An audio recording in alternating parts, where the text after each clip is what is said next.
All right, guys, let's get rolling here. You didn't get a packet? Yeah. So what you are going to see, guys, is this is our first kind of notes for the year. You notice I have this big honking microphone attached to me. What I'm doing is, I said it before, I'm recording what's going on here. I will then throw this up on my website. So if you want to review this, look back on it. If you're absent, you will be able to access this. So everything you say will be recorded. It actually works. Yeah, it actually works. Yes, exactly.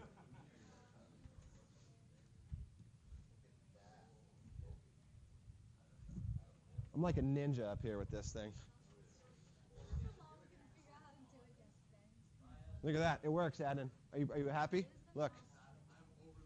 It works. No delay. All right, so let's get rolling here. We have spent the last week and a half doing the lab that I just collected. All right. I purposefully have not given notes, nor have I done any pre-teaching about what we have been working on. So what are the three main, I guess, terms or objectives that we've been? Speed, velocity, and acceleration. All right, so I want to talk about those today. I want to go over some of the graphs. I know everyone doesn't love graphs. I get it. However, understanding how to make and to analyze graphs in physics is imperative. We will be spending time on graphs. We're going to be doing a little activity next week starting off where we're going to go outside. We're going to videotape ourselves dropping stuff off buildings. We're going to record it. We're going to put it into a program, and you're going to be able to analyze it, and it will make graphs for you. So the main purpose is to understand graphs again. But we're going to be getting into gravity and acceleration due to gravity. So graphs are your friend. All right? We know this. We know that meter is the metric measurement. We know that gram is the metric measurement. We know that liter is the metric measurement. We know that Celsius is the metric measurement. We need to understand distance just because if we are dealing with speed, part of the equation to calculate average speed, you need to know distance. All right? What do you think the other factor is that you need to know in order to calculate speed or velocity? Think about what you did with your scooters. You measured a distance between timers, and then what? I kind of even just gave you the answer there. Timed. So you need a distance and you need a time to figure out your average speed or velocity. All right? So this is our first very basic formula in physics. You guys have seen this before. I know in middle school you've used it, and I bet you even maybe in elementary school you may have seen this. So speed equals distance divided by time. What I want you to understand is that this formula is showing average speed. It's not showing your starting speed. It's not showing your final speed. It's showing your average speed. So if you're driving in your car and you look at your speedometer, is that speedometer showing you your average speed? No. What's it showing you? Current speed or instantaneous speed. All right? Good. So you technically couldn't use your speedometer in order to calculate your average speed. All right, units for speed. You are going to notice that I can give you any measurement for speed, and you know it's speed if there is a distance and there is a time in the unit of measurement. So I know in the States it's miles per hour. So if you look at your speedometer, it's in miles per hour. If you go up to Canada or you go to any other country or world, it's in kilometers per hour. Snails, if we wanted to measure the speed of a snail, it's not going to be kilometers per hour. It'll be centimeters per second. Falling objects, we are going to use in here meters per second. All right, so we could say any sort of unit of measurement with a distance and a time, and we know we're measuring speed. We know we're talking about speed. Okay?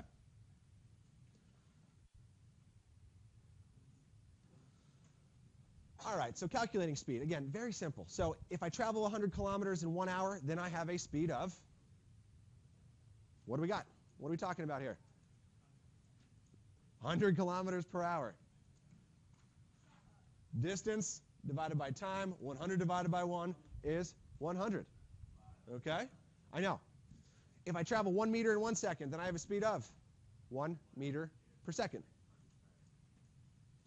Got it? Ooh, did you guys hear that voice crack? It's recorded. It's recorded. You can hear it again if you want to. All right, we know that speed's not constant, generally not constant. How can you in your car get your speed to be constant? Cruise control. Cruise control. And then it won't work, huh? So average speed is your total distance traveled divided by the total time it took to travel. Again, that's still distance divided by time. If I go too fast, let me know.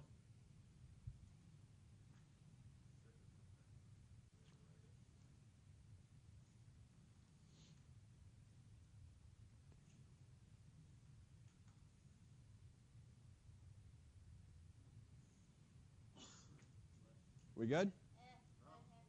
Not yet?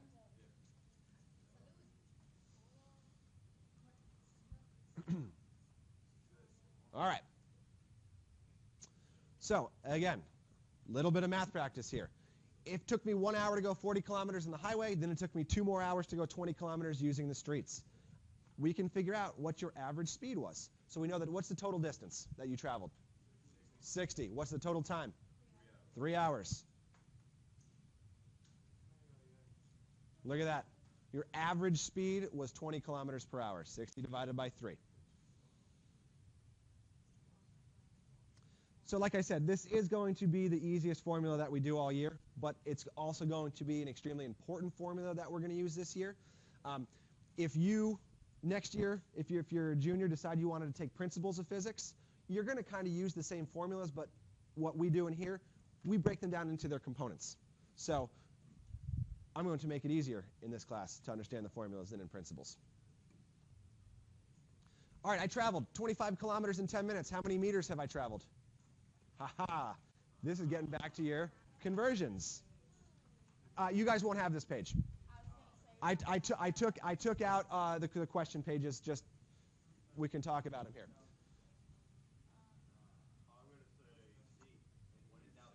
So let's look at this, guys. Again, I have harped on the fact that it is important to understand your metric conversions. So if we have 25 kilometers, I want to know equals how many meters? We are going from kilo to meters. Which direction are we moving the decimal point? How many spots? Kilo to meters? Remember, it goes kilo, hecto, deca. Then we have our base. Then we have deci. Then we have centi. Then we have milli. So if we are going from kilo to base, 1, 2, 3. 25, 1, 2, 3. There it is. Okay? Hey, guys. So I could ask you something like this and have you figure out, okay, how many meters per minute? Or I could even ask you, I can give you this information and say, how many meters per second are they traveling? In that case, you would have to convert this to meters, this to seconds, and then you can figure out meters per second. Okay?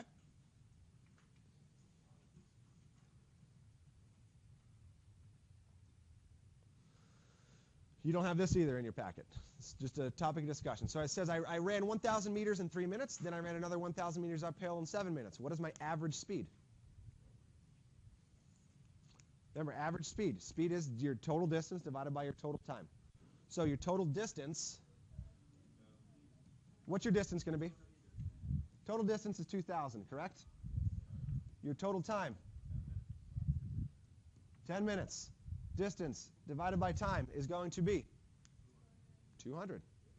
Good. You got it. Okay?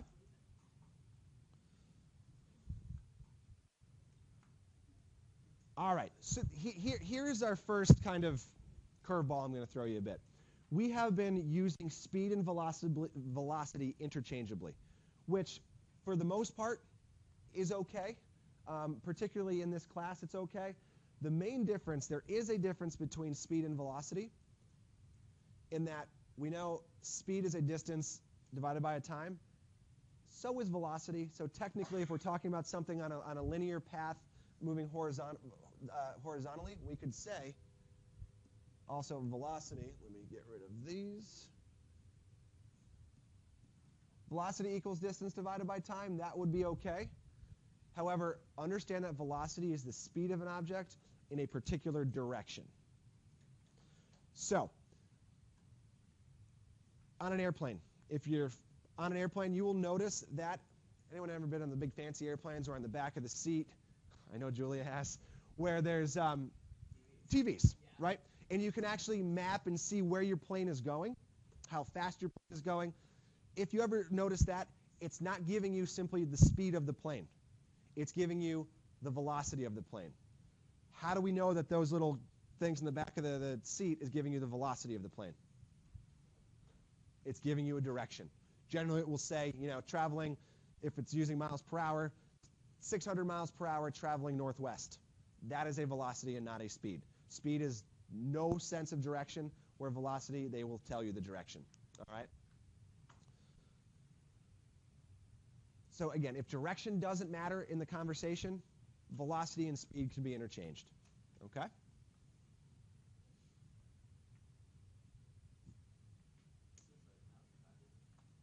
Yes.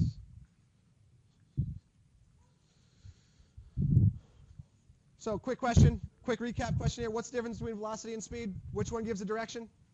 Velocity. Good. Fantastic. All right, let's get to the graphs. You have just spent the last few days making graphs. Particularly, what type of graphs were you responsible for making?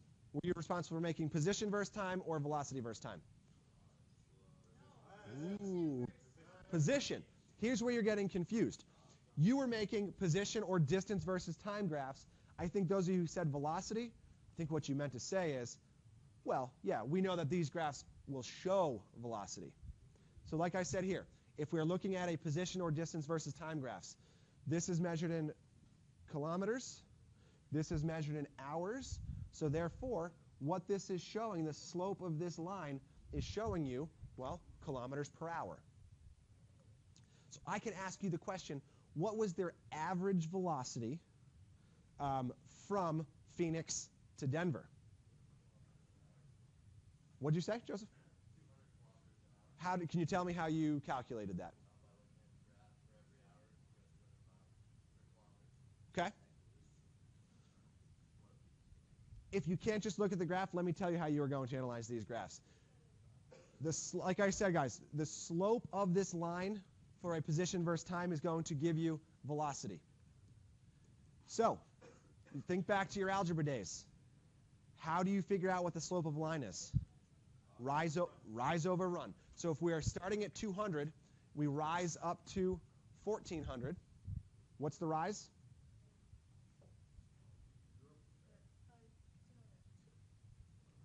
We're starting at 200. We're rising to 1400. It's 1200. We are starting at 1. We are running from 1 to 7. What's the total run? 6. So Joseph was able to just look at it, which is great. If you can't just look at it, if you have trouble doing that, it's rise over run for a distance versus time graph will give you its velocity. Okay? So there it is. Speed equals the slope of the line, which is simply rise over run.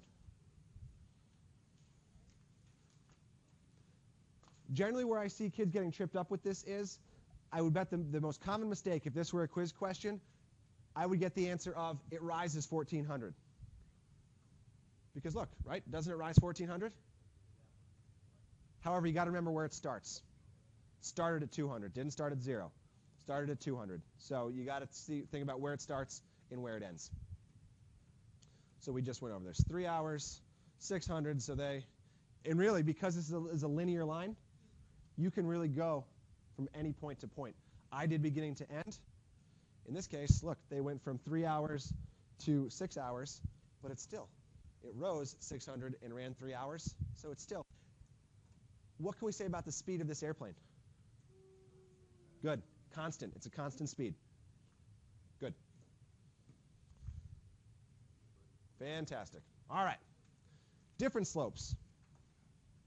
Don't get freaked out about it. When we're looking at these different slopes, I can ask you to analyze this multiple ways. I could ask you, do you guys have this one? Okay. I could ask you here simply what was his average speed from 1 to 3 hours. If I ask you what the average speed of the runner was from 1 to 3 hours, we can do rise over run. So it rises from 1 to 3, which is 2. It ran from 1 to 3, which is 2. Look at that. So the runner's average speed for the first 3 hours was 1 kilometer per hour. Let's look now at from 3 to 5. Does it rise? No, it's got 0 slope. So if it's got 0 slope, get the old goose egg here. So it rose 0. It ran 2 hours. 0 divided by 2, 0. So at this point in time in the race, the runner kind of sat down and took a little nap for 2 hours. And then from here, we can go from 5 to 7 hours. Rises 2. It ran 2. I'm sorry, I'm wrong there. It rose 4. My bad. Ran 2. So the last, that 2-hour nap really was beneficial to this runner.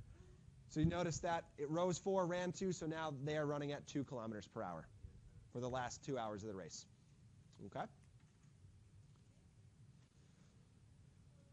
I could even ask you the average speed from 1 to 7 hours. So what was the runner's average speed from 1 to 7 hours? It rose from 1 up to what? So it rose 6, and it ran how many?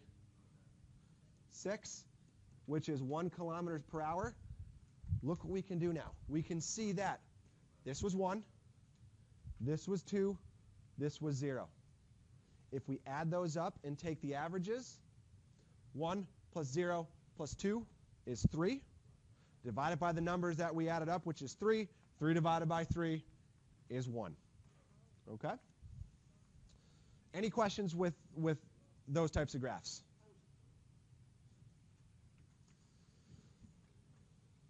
I'm just going to fill those in. We pretty much just talked about that. Question. Below is a distance versus time graph of my position during a race. What was my average speed for the entire race? Take a minute. Don't yell it out. Take a minute. Somewhere, figure it out. So think about your average speed over the entire race. I'm going to ask you guys to share out in a couple seconds.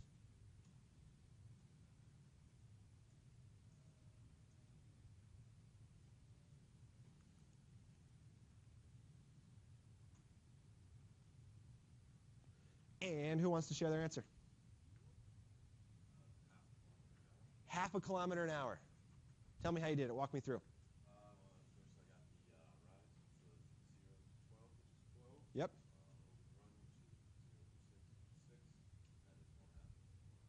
Remember, it's rise over run. So 12 over 6. So you said 1/2. You did run over rise then if you gave me the answer of 1/2. So 12 divided by 6 is 2. Yeah, you did run over rise. But exactly, you did the basics right. So rise is 12, run 6. 12 divided by 6 is 2. So the average for the entire race is 2 kilometers per hour. Okay? And again, if we did little increments here and then took the average from here and here and here and here and here and here, we'd still get 2. Okay?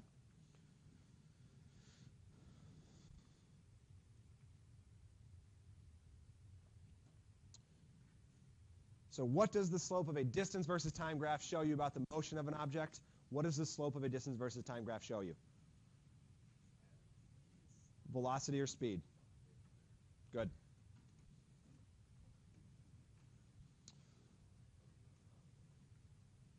Quick little quiz here. Which runner has who's the fastest? Is it Bob, Jane, or Leroy? Leroy. How do we know it's Leroy? Yeah, it's got the greatest slope. Sure. You can come at it at many different angles here.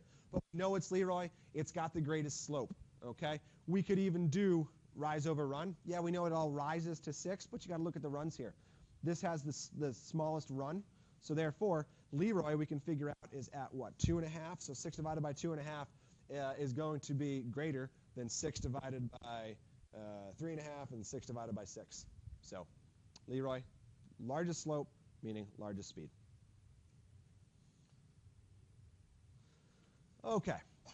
That was a fairly quick recap on position versus time graphs. That's what we have just spent the last week and a half doing. I'm going to introduce a newer one. I've mentioned it before. We need to understand acceleration and the corresponding graphs for acceleration. Here is the definition that you must understand for acceleration. It is the rate at which velocity changes. So if we can dissect that and understand the definition of velocity, we can understand the definition of acceleration. I'm going to ask somebody to share with me the definition of velocity, not speed, velocity. Anybody? Anybody? Crickets? Crickets? What's the definition of velocity? Look back if you don't know. Joseph, what is it?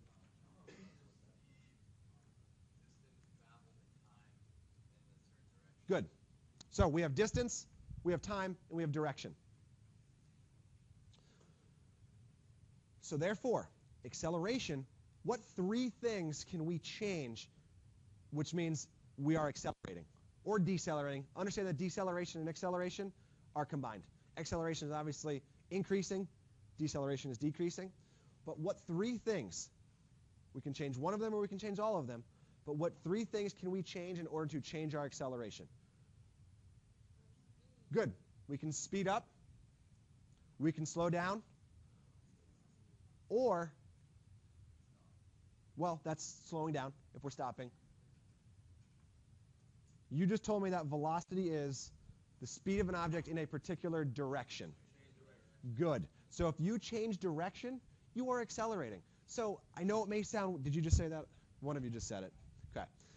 It may sound strange, but you could be traveling at a constant velocity, or constant speed, I'm sorry, and go around a corner, around a turn. Guess what? You just accelerated. I know. It's mind-blowing. It's mind-blowing. So if you change your direction, you are changing your acceleration. So there it is. Increase in speed, decrease in speed, change in direction.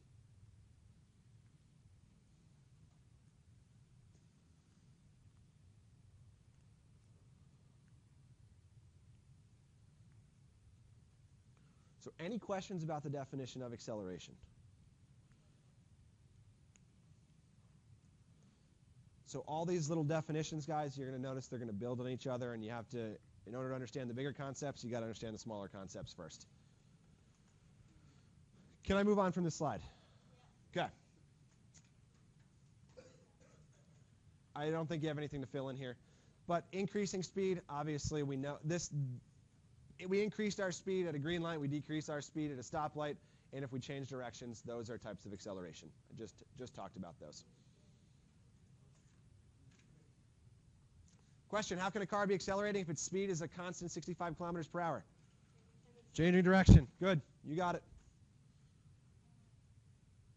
If an object is moving in a straight line, here is the formula for acceleration. I'm going to write it in a more abbreviated fashion, so please write the abbreviated fashion down here. So we have acceleration equals final speed minus initial speed divided by time.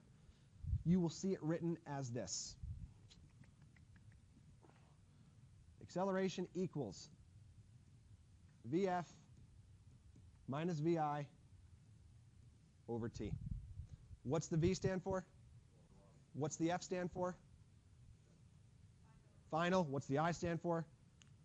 Initial. Acceleration equals final velocity minus initial velocity divided by time. The letter after what? That's an F. Yeah, that's an F. A equals VF minus VI over T.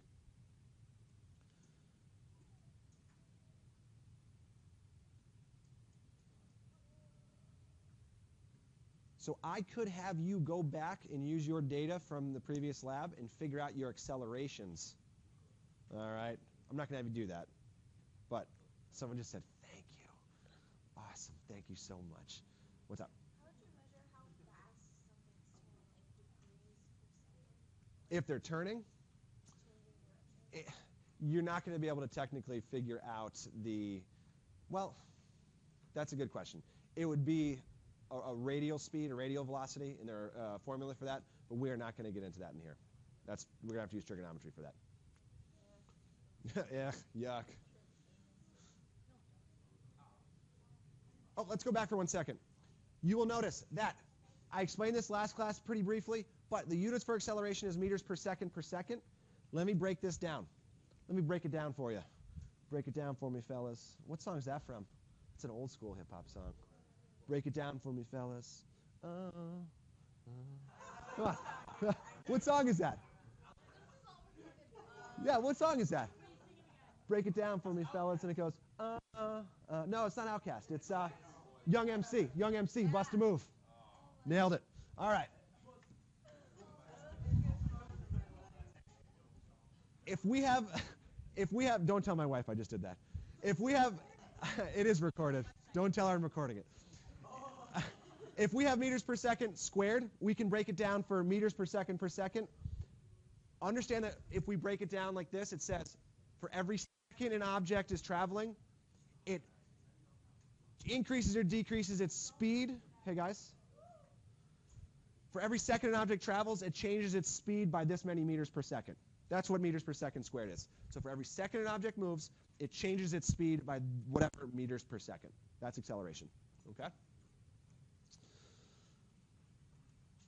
So again, here we go. We can figure out by looking at this car what the acceleration, the average acceleration was throughout its entire journey. Its final speed was 16. Its initial speed, if it started from rest, was 0. It took 4 seconds to go this long. So 16 minus 0 divided by 4. Its average acceleration from beginning to end was 4 meters per second squared. Meaning, for every second the object traveled, it increased its speed by 4 meters per second. So that's the same as 4 meters per second per second. For every second it traveled, it changed its velocity by 4 meters per second. Remember, acceleration is a change in velocity. Okay?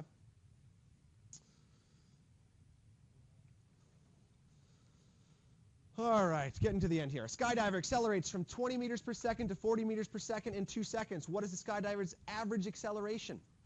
So we know that. Well, there it is. I was going to write it out for you first. But final velocity minus initial velocity divided by time. Final was 40. Initial was 20 divided by the time. So 20 divided by 2 was 10 meters per second. This little question slide is a little bit of foreshadowing for what we're going to get into on Monday. I'm not going to ruin the surprise. But there's a very important number on this page. And I'm going to exit out of there before you figure it out. Graphing acceleration. So we've been graphing velocities. Our next type of graph we're going to get into is graphing accelerations. In this case, we have a speed versus time or a velocity versus time graph. If you notice, guys, speed is measured in what on this graph? Meters per second. What is the time measured in? Seconds. What is this graph showing? Meters per second per second. The slope of the line will give us acceleration. Good. Based on this graph here, explain to me what the acceleration is. Let's put it this way. Is there an acceleration? Let's start with that basic question. Is this object accelerating? Yes. We know it's accelerating because there is a slope. So therefore, it's accelerating. Let me ask the second part to this question. Hey, guys, bear with me. I know I've been talking a lot. Let me ask the second part to this question. We know it's accelerating. Is it accelerating at a constant acceleration or a variable acceleration? Constant. Exactly. We know it's constant. It's a completely linear line. It's a linear function here. So we can increase, so we can do rise over run. And we can find out that anywhere on this slope, the acceleration is the same. So if I go from 0 to 2, I can rise up 4, run 2. 4 divided by 2 is 2. I could go from 2 to 5. So therefore, my rise would be 4. My rise would be 6. My run would be 3. 6 divided by 3, 2. So what you're seeing is it's a linear line, constant velocity or constant acceleration. Yes.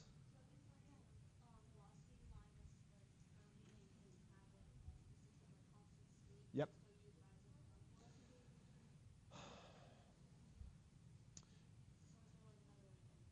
You could still use rise over run to figure out between those 2 points. All right.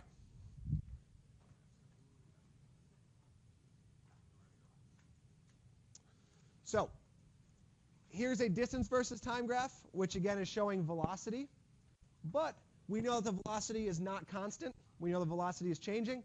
If a velocity is changing, we know that it's accelerating.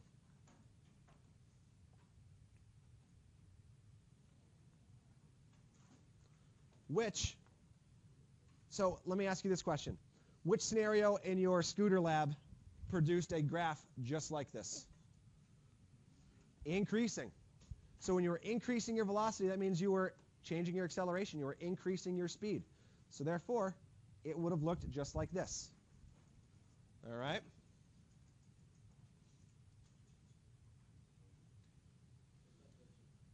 I am going to I'm going to skip through these questions because they're oh man, they're stupid.